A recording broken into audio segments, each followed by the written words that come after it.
તો અંબાજીમાં પોલીસ અને વન વિભાગની ટીમ પર પથ્થરમારો કરવામાં આવ્યો। અંબાજીના પાડલિયા ગામે આ ઘટના બની છે। અંબાજી પીઆઈ આરબી ગોહિલને તીર મારવામાં આવ્યું હતું। કાનના ભાગે તીર વાગતા પીઆઈ બેભાન થયા હતા। ફોરેસ્ટ અધિકારી પર હુમલા બાદ પોલીસ પર પણ પથ્થરમારો કરવામાં આવ્યો હતો। ઘટનામાં મોટા પ્રમાણમાં પોલીસ કર્મીઓને ઈજા પહોંચી છે। ફોરેસ્ટની જમીન મામલે બબાલ સર્જાઈ હતી। ઈજાગ્રસ્તોને સારવાર માટે હોસ્પિટલ ખસેડવામાં આવ્યા છે। ઘટનાની જાણ થતાં બનાસકાંઠાના collector Mihir Patel Palanpur civil hospital પહોંચ્યા અને તમામ ઈજાગ્રસ્તોના ખબર અંતર પૂછ્યા। તેમજ ઘટનાની જાણ થતાં પાલનપુરના ધારાસભ્ય અનિકેત ઠાકર પણ હોસ્પિટલ પહોંચ્યા હતા। તો જે રીતે ઈજાગ્રસ્ત થયા છે તો તાત્કાલિક કલેક્ટર દોડી આવ્યા હતા। પોલીસ અને વન વિભાગની ટીમ પર પથ્થરમારાની આ ઘટના સામે આવી છે। આ દ્રશ્યો જે રીતે સામે આવ્યા છે હોસ્પિટલના આ દ્રશ્યો છે જ્યાં ઈજાગ્રસ્તો સારવાર હેઠળ છે। અંબાજીમાં પોલીસ અને વન વિભાગની ટીમ પર પથ્થરમારો કરવામાં આવ્યો હતો। અંબાજીના પાડલિયા ગામની આ ઘટના છે જ્યાં અંબાજી પીઆઈ આરબી ગોહિલને તીર મારવામાં આવ્યું હતું। કાનના ભાગે તીર વાગતા તેઓ બેભાન થઈ ગયા હતા। અંબાજી ખાતે પાડલિયા ગામ આગળ પોલીસ કર્મીઓ અને ફોરેસ્ટના કર્મીઓ ઉપર હુમલો થયેલો હતો। એમાંથી અમુક દર્દીઓ ત્યાં જ સારવાર આપવામાં આવેલી છે। આમાંથી 2 દર્દીઓ થોડા વધારે વાગવાથી અહીં લાવવામાં આવ્યા છે બનાસ મેડિકલ કોલેજ ખાતે।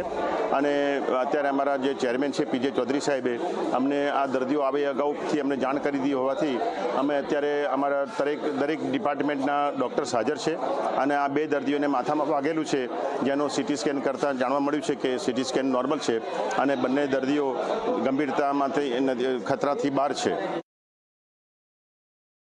દાંતા તાલુકાના પાડલિયા ગામે કે જે અંબાજીથી આશરે 12 કિલોમીટર દૂર આવેલું છે ત્યાં સર્વે નંબર 9 કે જે ફોરેસ્ટ વિભાગની જગ્યા છે ત્યાં સવારે 8:30 વાગે અંદાજિત નર્સરી અને પ્લાન્ટેશનની કામગીરી ચાલી રહી હતી। ફોરેસ્ટ વિભાગની સાથે સાથે પોલીસ અને રેવન્યુ ડિપાર્ટમેન્ટના લોકો પણ તેમની સાથે હતા। અંદાજિત 2:30 વાગ્યાના સમયગાળે 500 કરતાં પણ વધારે જે લોકોનું ટોળું છે તેમને એક પૂર્વ આયોજિત રીતે કહી શકાય તેવો પથ્થર, ગોફણ અને તીર કામઠાથી હુમલો કર્યો છે।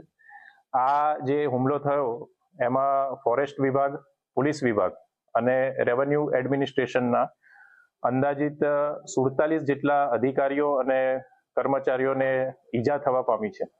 જેમાંથી 45 જે આપણા અધિકારી કર્મચારીઓ હતા કે જે ઈજાગ્રસ્ત થયા હતા તેમને અહીંયા અંબાજી સિવિલ હોસ્પિટલ ખાતે લાવવામાં આવ્યા હતા અને એમાંથી વધુ સારવાર માટે 9 જણાને હાલમાં પાલનપુર ખાતે રિફર કરેલા છે અને 2 અધિકારીઓને સીધા જ પાલનપુર ખાતે અત્યારે સારવાર લઈ રહ્યા છે। તમામ જે ઘાયલ કર્મચારીઓ છે, અધિકારીઓ છે એ હાલમાં સારવાર હેઠળ છે અને તમામની જે હાલત છે, તમામની જે પરિસ્થિતિ છે એ હાલમાં સ્ટેબલ છે। દાંતાની અંદર જે અંબાજીની અંદર જે ઘટના ઘટી અને જે આપણા ફોરેસ્ટ વિભાગના અધિકારીઓ પર અને આપણા પોલીસ કર્મીઓ પર હુમલો થયો કે જે બી ઘટના ઘટી અંદર જે લોકો ઘાયલ થયા છે એ લોકોની ખબર અંતર પૂછવા માટે એમની ટ્રીટમેન્ટ વ્યવસ્થિત થાય એટલા માટે એમની મુલાકાત